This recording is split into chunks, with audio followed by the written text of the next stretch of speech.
ভাপে সিদ্ধ দিলে কিন্তু অনেক বেশি মজা লাগে। সিম, ঢেঁড়স, আলু সবই আমি ভাতে সিদ্ধ দিয়ে তারপরে খাই। আলাদাভাবে আমার কখনো তেমন একটা সিদ্ধ করা হয় না। একসাথে দিলে সময়টাও কম লাগে। তো দামি জিনিস ঢেঁড়স, আর এই ঢেঁড়সগুলো গাছেরই সিমও, আর বাড়তি বাড়তি এই যে গোটা গোটা সিম। আর অবশ্যই জানাবেন আমার মতো কি আপনারা এভাবে সিম ঢেঁড়স পাতে সিদ্ধ দিয়ে ভর্তা করে খান। আর সকালবেলা কিন্তু ভর্তা ভাতটা খেতে অনেক বেশি ভালো লাগে। আর সাথে দিছি আলু, 3 পদের ভর্তা, আর শুকনা মরিচ দিয়ে সাথে থাকবে খাঁটি সরিষার তেল।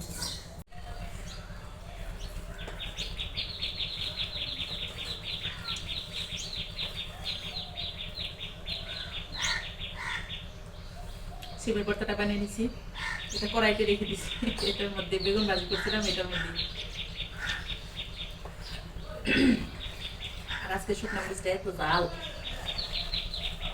বুঝে যায়।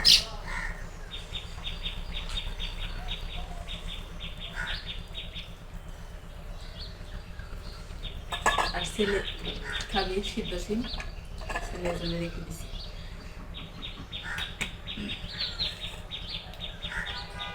আর দেড়শো বর্ষা জাল জাল হলে খুব মজা লাগে।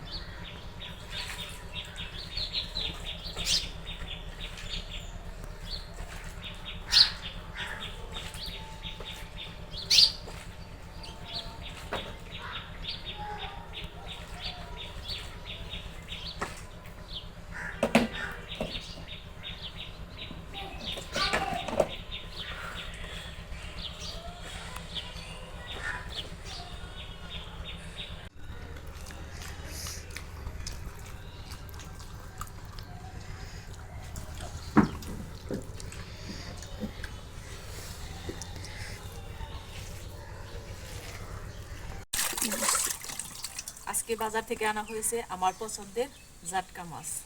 আর এই মাছটা এত পছন্দ করি, আর এটার স্বাদ আর ঘ্রাণ আমার কাছে খুব বেশি ভালো লাগে।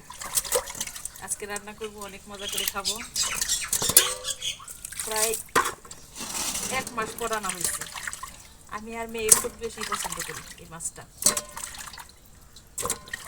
আর মাছটা অনেক ভালো ছিল, অন্যান্য মাছটা একটু নরম থাকে, আজকে মাছটা তেমন নরম না। মাছটা কাটতে অনেক ভালো লাগছে। কফিং হালিয়ান স্যালারি দেখেন, সেল ভাজি খেতেছে। সেল ভাজি আগের দিনের মানুষ সবাই খাইতো, এখন খায় না, এটা উঠে গেছে গা।